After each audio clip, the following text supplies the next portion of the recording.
Good evening बच्चों, good morning बच्चों, good afternoon बच्चों या गुड नाइट बच्चों। तो मैं उज्जवल पांडे, आपका साइंस फैकल्टी, आज आपको कोशिश करूंगा कि जो हमारा फर्स्ट चैप्टर है केमिकल रिएक्शंस एंड इक्वेशंस, उसका पार्ट 2 में हम पूरे चैप्टर को ख़त्म करें।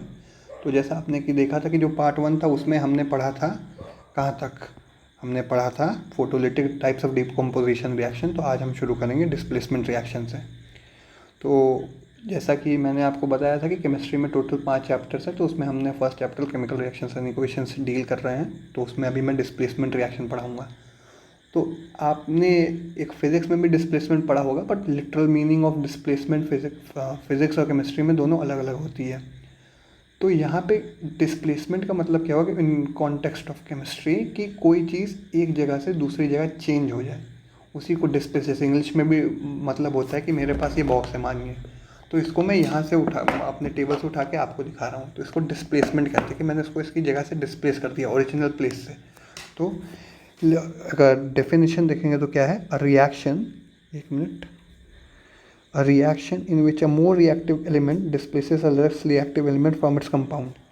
तो आपको अगर अपनी 8th-9th में तो वो रिएक्टिविटी सीरीज होती है, पोटेशियम, वो पोटेशियम सोडियम कैल्शियम मैग्नीशियम करके, hydrogen lithium sodium potassium rubidium caesium francium, ये आपकी उसमें होती है पीरियोडिक टेबल में। तो वैसे ही आपकी केमिस्ट्री में भी होती है, वहीं से आई है।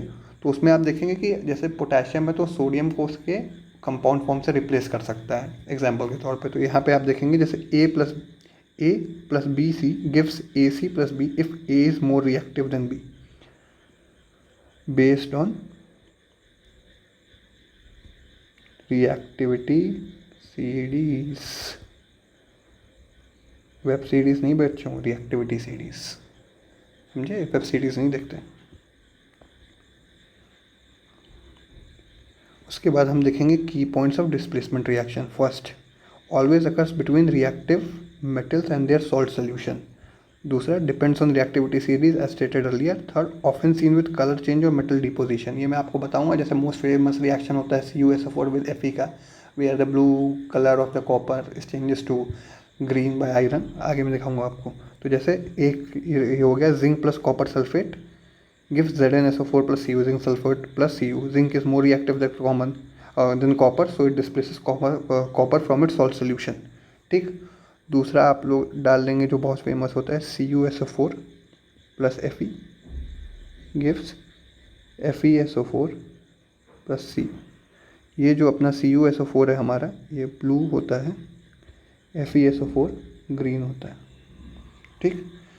अब देखिए यहाँ पे हर चीज़ आप देखेंगे डिस्प्लेसमेंट में क्या होता है कि एक सिंगल, क्योंकि कंपाउंड है तो एक कंपाउंड भी रिएक्ट कर सकता है विद लोन मेटल, और 2 individual compounds can react together. तो अगर 2 कर रहे हैं तो उसको कहते हैं डबल, ऐसे कहते हैं सिंगल। सिंगल मतलब अकेला, डबल मतलब 2। तो डबल डिस्प्लेसमेंट रिएक्शन डेफिनेशन लिखेंगे, a reaction in which 2 compounds, जैसे मैंने कहा था, exchange ions to form new compounds, usually one of them is a precipitate gas और वाटर। ये नोट करने की बात है कि वहाँ पे formation of precipitate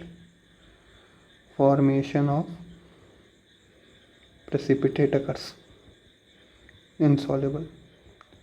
general form आप देखेंगे AB plus CD gives AD plus CB। इसके की फीचर्स आप देखेंगे, first, exchange of ions between 2 ionic compounds. Second, often forms a precipitate gas or neutral product like water, also called a precipitation reaction in solid forms। तो पहला आप देखेंगे तो यहाँ पे है Na2SO4 plus BaCl2 gives BaSO4 plus 2NaCl। White precipitate of barium sulphate BaSO4 is formed। तो ये क्या है, वाइट है आपका, वाइट PPT। ठीक है, इतना आपको समझ में आ गया। हमारे टाइप्स ऑफ रिएक्शन सारे हो गए। तो हमने कौन कौन से रिएक्शंस पढ़े, एक बार मैं आपको उसकी वो दिखा दूँ, क्या कहते हैं, फ्लो चार्ट। कॉम्बिनेशन हो गया, जहाँ पे क्या होता है आपने पढ़ा होगा, 2 रिएक्टेंट मिलके एक प्रोडक्ट बनाते हैं, A plus B gives AB। Decomposition में एक जो एलिमेंट होता है, एक रिएक्टेंट होता है, वो एक से ज़्यादा प्रोडक्ट बनाता है। डिस्प्लेसमेंट रिएक्शन मैंने अभी आपको बताया, A plus BC gives AC plus B ऐसे करके, और यहाँ पे अगर AB plus CD gives AC plus BD। ठीक है। अब हम लोग क्या पढ़ेंगे, अब हम लोग पढ़ेंगे आपका ऑक्सीडेशन एंड रिडक्शन। तो आप देखेंगे ऑक्सीडेशन मतलब समथिंग रिलेटेड विद ऑक्सीजन, और अगर ऑक्सीजन को रिड्यूस कर दें तो रिडक्शन, तो oxidation, reduction, addition of oxygen is oxidation, removal of oxygen और एडिशन ऑफ हाइड्रोजन उसका मान लीजिए सौतेला भाई और एंटागोनिस्ट, उसको कहते हैं रिडक्शन। तो ऑक्सीडेशन क्या है आपका, गेन ऑफ ऑक्सीजन और loss of hydrogen bye substance. तो Mg+O2 एग्जाम्पल के तौर पे बनाता है मैग्नीशियम ऑक्साइड। तो आप देखेंगे यहाँ पे Mg के साथ O ऐड हुआ है तो ऑक्सीजन ऐड हुआ है, तो यहाँ पे मैग्नीशियम इज ऑक्सीडाइज, रीडॉक्स रिया। उसके बाद आपको यहीं पे रिडक्शन, चलिए यहाँ ऑक्सीडेशन ही देख लेते हैं। Redox reaction in which oxidation reduction अगर साइमल्टेनियसली, तो ऑक्सीडेशन प्लस रिडक्शन, या उल्टा मैं कह दूँ रिडक्शन प्लस ऑक्सीडेशन, तो संधि विच्छेद कर देंगे तो क्या बनेगा, रीडॉक्स। ठीक, ये वैसे बाद में पढ़ा था। तो रिडक्शन क्या है, लॉस ऑफ ऑक्सीजन और gain of hydrogen bye substance. तो यहाँ पे CO+H2 मिलकर क्या बनाता है, CO+H2O। तो यहाँ पे आप देखेंगे तो क्या होगा, O चला गया CO के पास से, छोड़ के उसको चली गया, तो CO यहाँ पे क्या हो गया, reduce to copper, copper oxide is reduce to copper. ठीक, अब यहाँ पे है effects of oxidation and reduction in everyday life. तो सबसे पहला जो आता होता है वो बहुत इंपॉर्टेंट है, वेरी वेरी इंपॉर्टेंट, कोरोजन। इसका आपको रिएक्शन याद रखना पड़ेगा। यहाँ पे क्या होता है, आयरन का ऑक्सीडेशन होता है, Fe+3O2+6H2O gives 4FeHO3। ठीक, rusting weekends iron, iron bridges, railings and pipes. Rust का फॉर्मूला भी आप लिख लेंगे, Fe2O3 into XH2O, where X is number of water molecules।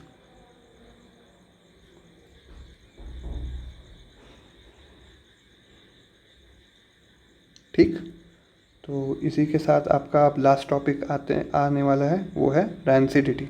तो रैंसिडिटी क्या होता है आपका, आप देखेंगे तो when oils and fats get oxidise they turn sour and smell bad.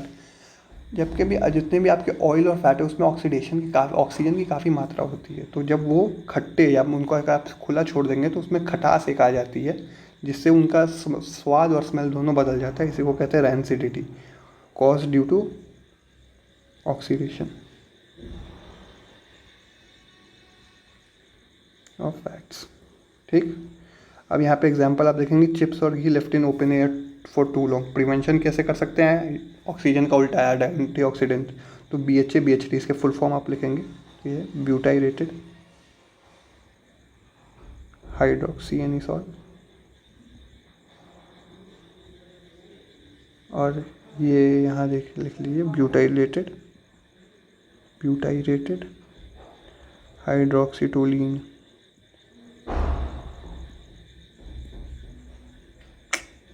एक मिनट फिर से लिख देता हूँ, ब्यूटाइरेटेड हाइड्रोक्सीटोलिन। ठीक, तो बच्चों इसी के साथ हमारा जो चैप्टर है केमिकल रिएक्शंस एंड इक्वेशन ख़त्म होता है। तो आपने इसमें पढ़ा water element, water reactants, water products. ठीक, उसके बाद आपने पढ़ा types of reaction, oxidation, reduction, redox reaction. Types of reaction में आपने पढ़ा combination, decomposition, displacement, double displacement. ठीक, टाइप्स ऑफ डिकम्पोजिशन पढ़ा, थर्मल, इलेक्ट्रोलिटिक, फोटोलिटिक। ठीक, तो और उसके बाद बेसिक अपने जाना endothermic, exothermic reaction, precipitate formation. तो मेरी तरफ बैलेंसिंग ऑफ केमिकल इक्वेशन। तो मेरी तरफ से इतना ही चैप्टर 1 में। आपसे मिलते हैं नेक्स्ट चैप्टर 2 में, एसिड बेसिस एंड सॉल्ट, बहुत जल्दी। तब तक के लिए अपना ध्यान रखिए, रिवाइज करिए, क्वेश्चन प्रैक्टिस करिए। एक वीडियो मैं और बनाऊंगा जहाँ पे मैं सिर्फ क्वेश्चन NCERT के आपके साथ डिस्कस करूँगा। तब तक के लिए stay healthy, stay focused, start studying and do subscribe to early brain. Bye bye.